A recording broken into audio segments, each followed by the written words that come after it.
छत्तीसगढ़ के बीजापुर में हुए नक्सली हमले के बाद नक्सलियों ने सीआरपीएफ के एक जवान को अगवा कर अपने साथ लेकर चले गए। इसके बाद सरकार से शर्तों के साथ बातचीत करने का प्रस्ताव रख दिया, लेकिन मामला आगे नहीं बढ़ पाया। कई लोगों ने जवान को छुड़ाने के लिए नक्सलियों से बातचीत करने की कोशिश की, लेकिन कोई फायदा नहीं हुआ। आखिरकार 6 दिन बाद नक्सलियों ने जवान राकेश्वर सिंह को रिहा कर दिया। राकेश्वर सिंह की रिहाई के पीछे 90 साल के स्वतंत्रता सेनानी धर्मपाल सैनी की बड़ी भूमिका मानी जा रही है। इन्हें बस्तर का गांधी भी कहा जाता है और लोग इन्हें प्यार से ताऊ जी भी कहते हैं। बस्तर के ताऊ जी या फिर बस्तर के गांधी कहलाने वाले धर्मपाल सैनी को सरकार की ओर से पद्मश्री का सम्मान भी मिल चुका है।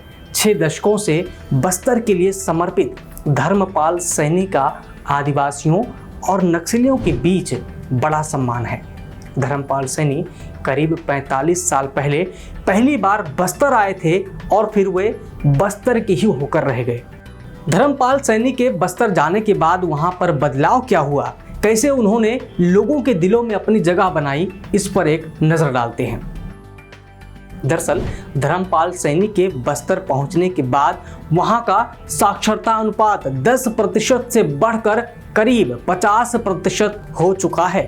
धर्मपाल सैनी ने अपने प्रयासों से अब तक 2000 से ज़्यादा एथलीट तैयार कर चुके हैं और उनके आश्रम में पढ़कर जाने वाली कितनी लड़कियां आज डॉक्टर, इंजीनियर, प्रशासनिक अधिकारी बन चुकी हैं। धर्मपाल सैनी के बस्तर जाने के पीछे भी एक अजीब सी खबर थी। दरअसल एक खबर सामने आई कि दशहरा के मेले से लौटने के दौरान कुछ लड़कों ने लड़कियों के साथ छेड़छाड़ कर दी। लड़कियों ने उन लड़कों के हाथ पैर काट कर उनकी हत्या कर दी। सैनी ने जब यह खबर सुनी तो वे इतने प्रभावित हुए कि उन्होंने उसी समय बस्तर जाकर रहने और वहाँ की लड़कियों के लिए कुछ करने का फैसला कर लिया। हालांकि बस्तर पहुंचने में भी उन्हें कई साल लग गए। धर्मपाल सैनी भूदान आंदोलन के प्रणेता विनोबा भावे के शिष्य थे। जब धर्मपाल सैनी ने विनोबा भावे से बस्तर जाने की अनुमति मांगी तो ये इनकार कर दिया गया। कई बार जब ये आग्रह किया गया कि उन्हें जाने दिया जाए तो विनोबा भावे जी ने उन्हें 5 रुपए का एक नोट देकर बस्तर के लिए जाने के लिए ये शर्त रख दी कि वे कम से कम 10 साल वहीं रहेंगे। कहा जाता है कि सैनी बीते कई महीनों से सरकार और नक्सलियों के बीच शांति वार्ता के लिए प्रयास कर रहे थे।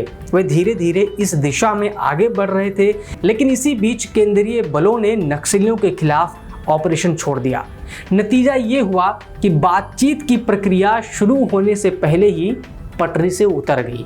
राकेश्वर सिंह के नक्सलियों के कब्जे में होने की पुष्टि होने के बाद जब मुख्यमंत्री बघेल ने उनसे अनुरोध किया तो सैनी एक्टिव हुए और उनकी रिहाई में अहम भूमिका निभाई। बालिका शिक्षा में योगदान के लिए धर्मपाल सैनी को साल 1992 में पद्मश्री सम्मान से नवाजा गया था।